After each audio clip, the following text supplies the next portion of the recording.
Amen.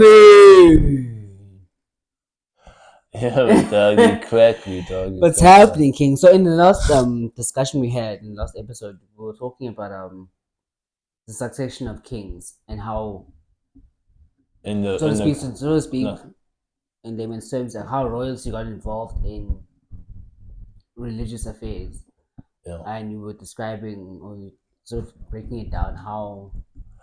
Yeah, essentially how the only reason why the Amanazareta referred to their leaders as kings or as king is because the fact that they are anticipating a coming king. Right. And this coming king is a person that's coming to implement a new system of things, a new economy, a new way of life that will restore um, um, Bantu peoples to what they previously were before colonial subjugation and that sort of thing. So that's the hope of the congregation, right? Now, when I was mentioning it, I mentioned the fact that the people that present themselves as the leaders of the congregation are simply seat warmers. They're not really kings. So, for example, like I said, there's a difference between a priest, a bishop, and a king, right? So they are actually technically bishops, if you would call it that. But that's how they would actually refer to themselves. Actually, if the leader of the congregation would say Bishop Wanbani, formally, right? So the point I'm making here with this particular individual, it's quite concerning because there was a person that he succeeded, right? But he wasn't succeeded, like I mentioned to you, the first time the church broke up was because the successor didn't name a successor, right? Now there was automatic succession and splitting up. And now the leader in the most recent battle, there's a leader between these two factions, one called UMSEBE WELANGA and a guy called NAVIGATOR, and they fought over the right It was to. on the news, It was on the news for quite some time, almost a decade, right? And now, unfortunately, UMSEBE WELANGA passes away prematurely or quite early.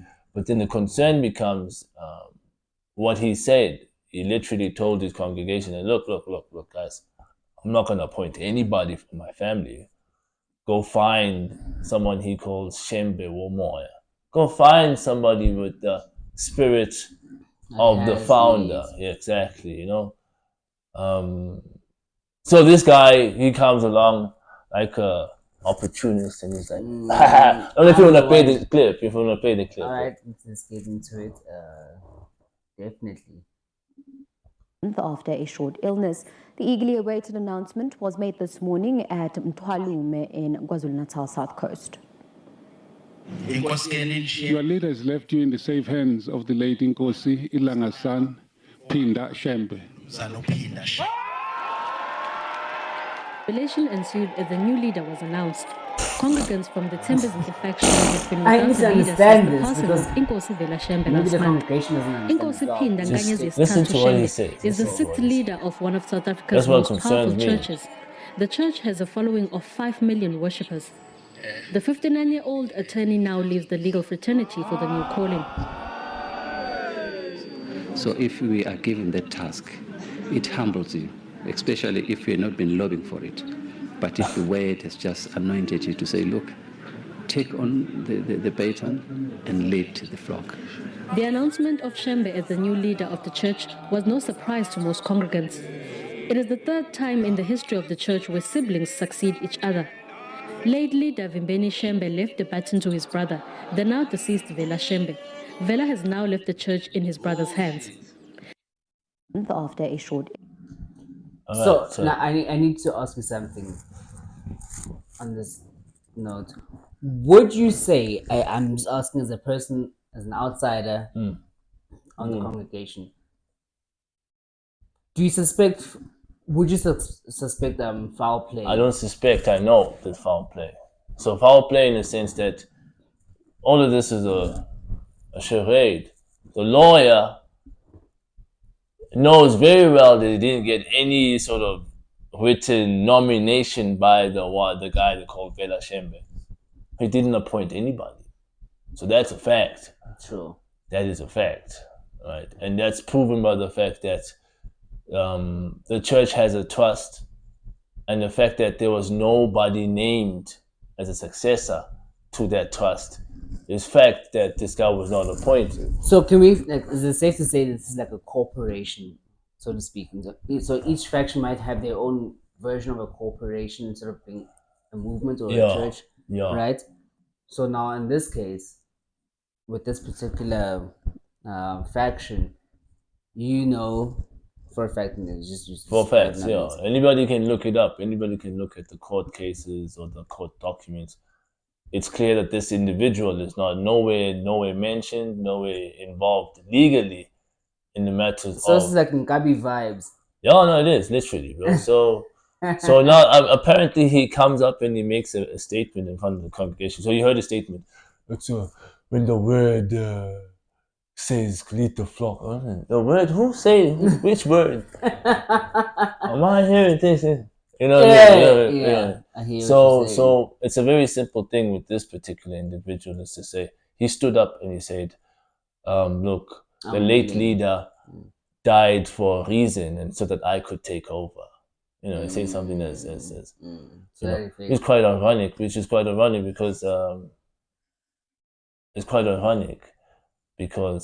the late leader knew why he was, because he fell ill. And in some way he knew why he was ill, right? And what it meant. So essentially what it meant was the fact that the true king is actually in their midst, and that person needs to take over. But then again, what we're questioning here is that why should there be kings that are involved in this thing when it's supposed to be the congregation that chooses the next leader? No, there's not the congregation. It's not the congregation. No. Because let me ask you this. You know, in a church, we're a community in itself, right? So if we feel, besides the church councils and all those things, we feel as the people that are coming to attend your sermons, we choose who we feel comfortable with. Who, I mean, technically speaking, that's what's happening. But at the same time, people might feel like it's a God-given thing. Yeah, it's a God-ordained thing. God-ordained thing. So the way do you find the balance? But this is my point I'm trying to make. Everybody that accepts the faith of Ubu Nazareta buys into the idea of a coming king. They all know who this coming king is because they know his qualities and what he's supposed to be able to do. You understand what I'm saying? So it's immaterial who these so-called leaders are at any point in time. At the bottom line is they seat warmers. So what I'm saying to KHANYA WELANGA, you're gonna actually point blank say that you are not in Nkosini Parliament, and you're gonna acknowledge the founder of the Zulu Socialist Movement as that particular Nkosini Parliament, because that's who the coming king, according to them, is. The person is going to come with this new economy, this new kingdom. You understand what I'm saying? Sure. So I think that's as simple as that. It's like, let's not go into the semantics. The bottom line is he's self-appointed. He decided he saw an opportunity to present himself as a leader of a particular faction, knowing very well that the person he's supposedly succeeding, right, gave an instruction to say, guys, go find a particular individual that has the spirit and the heart of the founder. I mean, this like reminds me like the yay versus the people kind of situation. It is. Where some of us might not pick up the red flags before time. You know what I'm saying? But we'll have to address this properly because we as a congregation need to know what's actually happening, what's pimping here. You know what I'm saying? What's pimping, dog? To whoever the king is now.